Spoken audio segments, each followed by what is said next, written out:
So welcome everybody. Thanks for coming. I'm Dr. Cliff Smyth. I work in the Department of Mind-Body Medicine in the College of Integrative Medicine and Health Sciences at Saybrook University.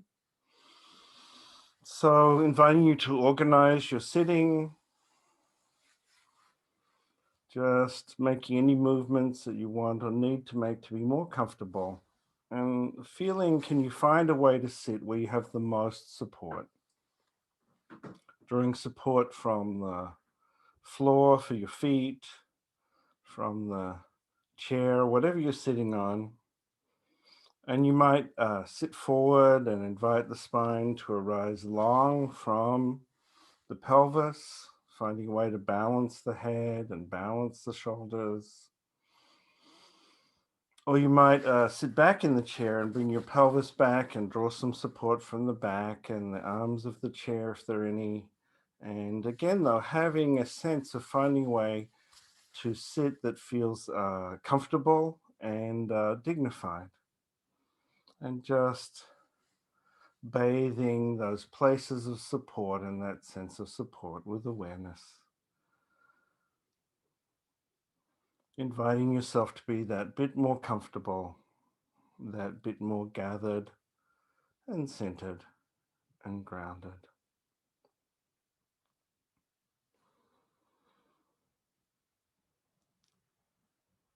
And then shifting your attention to the breath and noticing that you're breathing, noticing how you sense breathing most clearly, maybe some sense of the air coming and going at the nostrils or the mouth or through the throat. Maybe allowing some deepening breaths to suggest themselves to you, but not straining. Inviting the abdomen to soften on the inhale and the exhale.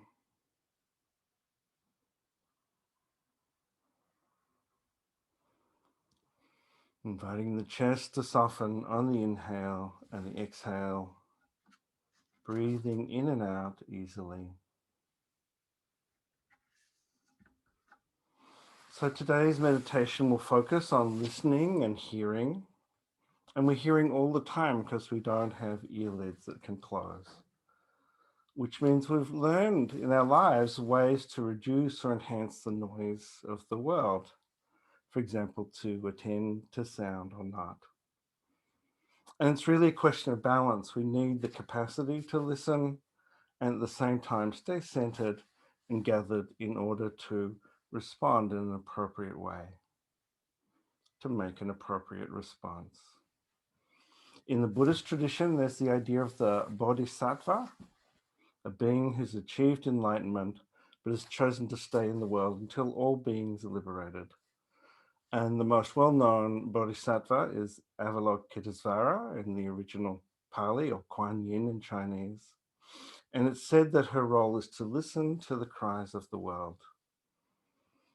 And we know now that there's evidence that listening can also be healing. Listening has a healing function. And this practice today draws on the practices from Shinzen Yang. So just beginning to listen out from yourself. Listen out now to the sounds of the world outside the room that you're in, outside the building perhaps. There may be birds, traffic, or there may be sounds coming from inside the building but outside the room.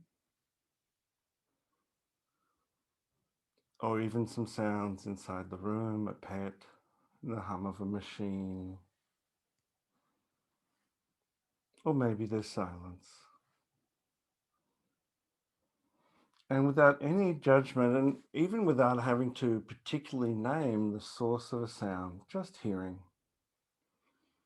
Listening out from yourself and hearing.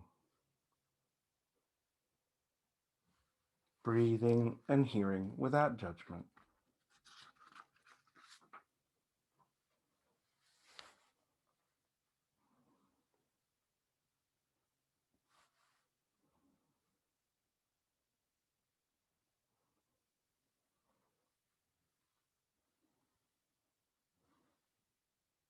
And in fact, now begin to direct your attention to your breathing. Are there any sounds of breathing that come to you? Begin to listen into the body now. They might be quite clear breath sounds or very subtle sounds or things that are more like vibrations in different parts of the body. Notice what you can hear and sense again of your breathing without judgment.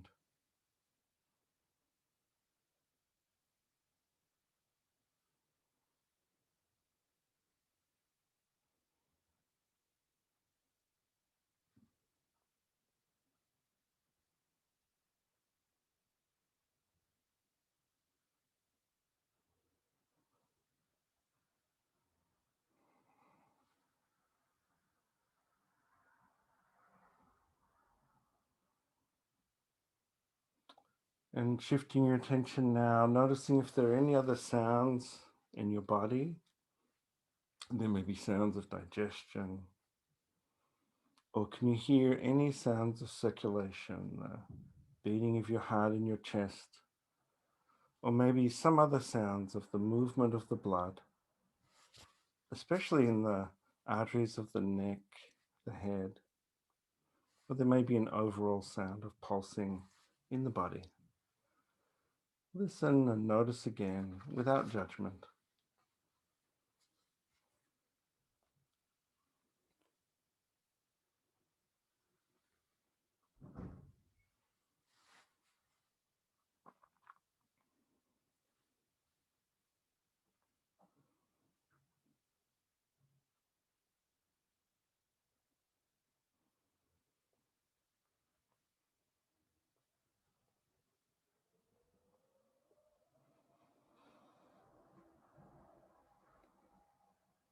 And listening inward again now to any words that you hear in your mind or music, any mental activity that appears as sounds.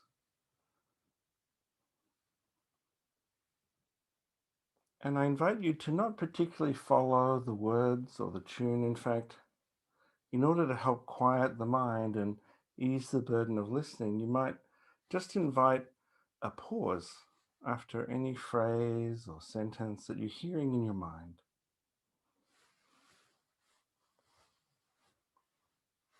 The mind thinks, that's what it does. Is it possible to insert a little pause of silence after a phrase, after a mental sentence, a little quiet?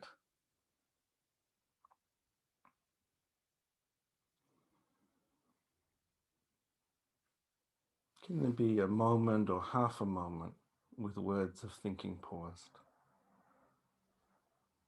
and inviting a pause after the next phrase?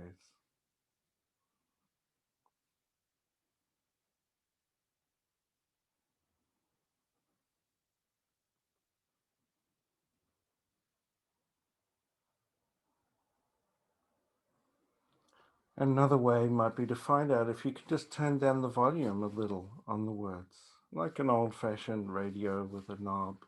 You might just imagine turning down the volume knob, or even on the computer, just tapping the key that turns down the volume, inviting a little less intensity and a quieter tone.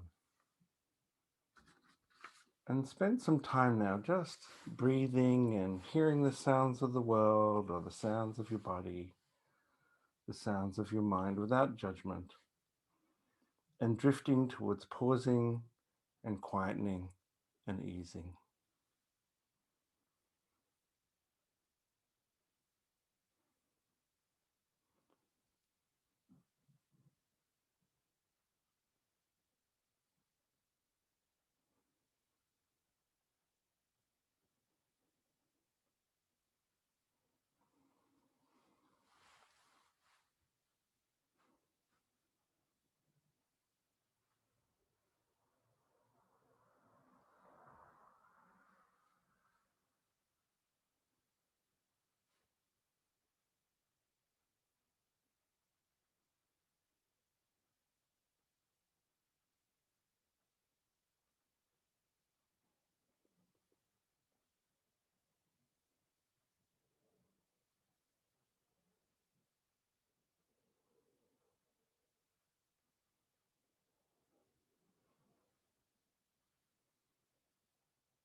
And if you've drifted from the suggested task, just inviting you again to hear if it's possible to quieten the soundscape, to gather yourself through hearing and listening without judgment, knowing that when you need to listen, you can listen, and when you need to pause from listening, you can choose to find a way to pause from listening in a way that's quieting and healthy and restorative for you.